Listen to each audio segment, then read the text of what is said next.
नमस्कार, जय हिंद दोस्तों, आप सबका स्वागत है हमारे YouTube चैनल अपना पेशन न्यूज पर। इस चैनल पर आप एप्स 95 F4 पेंशन से जुड़ी तमाम खबरों के बारे में बताया जाएगा, तो हम आपसे निवेदन करते हैं कि हमारे चैनल को सब्सक्राइब करें।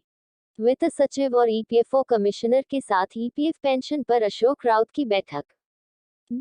वित्त सचिव, भारत सरकार वमा सेंट्रल प्रोविडेंट फंड कमिश्नर के साथ NAC के राष्ट्रीय अध्यक्ष श्री अशोक राउत व प्रतिनिधि मंडल की EPF पेंशन वृद्धि पर त्रिपक्षीय विशेष मीटिंग दिनांक 18 जुलाई 2023 को संपन्न हुई। बैठक के बाद NAC ने जल्द ही कोई ठोस निर्णय आने की उम्मीद जताई। सांसद हेमा मालिनी की अगुवाई में हुई बैठक संपन्न। EPF पेंशन में वृद्धि के इस मुद्दे पर यह बैठक मां श्रीमती हेमा मालिनी जी, सांसद मथुरा की अगुवाई में वित्त मंत्रालय, दिल्ली में संपन्न हुई। साथ बैठक में मां डॉक्टर श्री TV सोमनाथन जी, वित्त सचिव के साथ उनके महत्वपूर्ण अधीनस्थ वरिष्ठ अधिकारियों की उपस्थिति रही।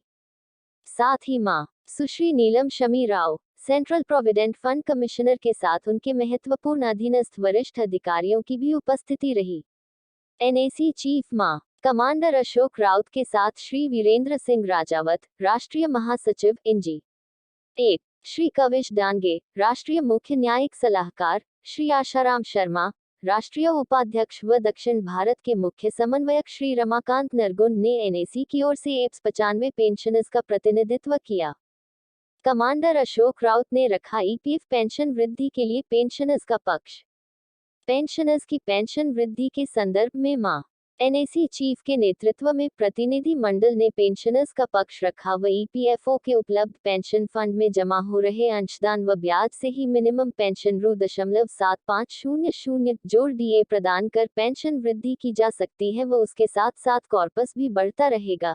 इस विषय पर NAC की ओर से तर्क, तथ्य व प्रमाण पर आधारित अति महत्वपूर्ण दस्तावेजों का प्रस्तुतिकरण प्रभावी ढंग से किया गया। दस्तावेजों के प्रस्तुतिकरण के साथ ही इंजी 1, श्री कविश डांगे जी की अध्यक्षता में NAC द्वारा गठित डांगे समिति की रिपोर्ट भी उन्होंने प्रस्तुत की और NAC के प्रतिनिधि मंडल में उपस्थिति सभी सदस्यों ने कुशलता पूर्वक पेंशनर्स का पक्ष मीटिंग में रखा।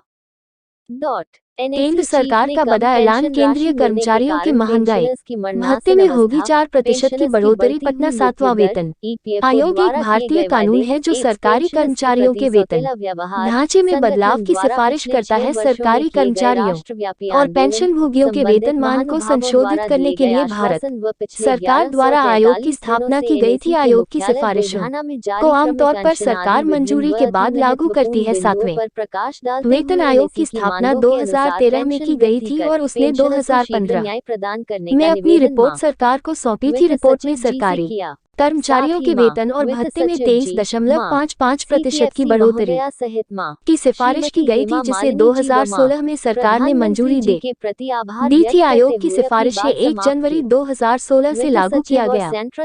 7वां वेतन आयोग भारत में काफी बहस और विवाद का विषय रहा है। सरकार के वित्त पर सिफारिशों के प्रभाव और समय पर सिफारिशों को लागू करने की सरकार की क्षमता के बारे में चिंताएं व्यक्त की गई है। सरकारी कर्मचारियों के मनोबल और सार्वजनिक सेवाओं की गुणवत्ता पर सिफारिशों के प्रभाव के बारे में भी चिंताएं व्यक्त की गई हैं। कर्मचारियों के वेतन में होगी बढ़ोतरी। 7वें वेतन आयोग को लेकर ताज़ा खबर यह है कि केंद्र सरकार ने बीते मार्च महीने में केंद्रीय कर्मचारियों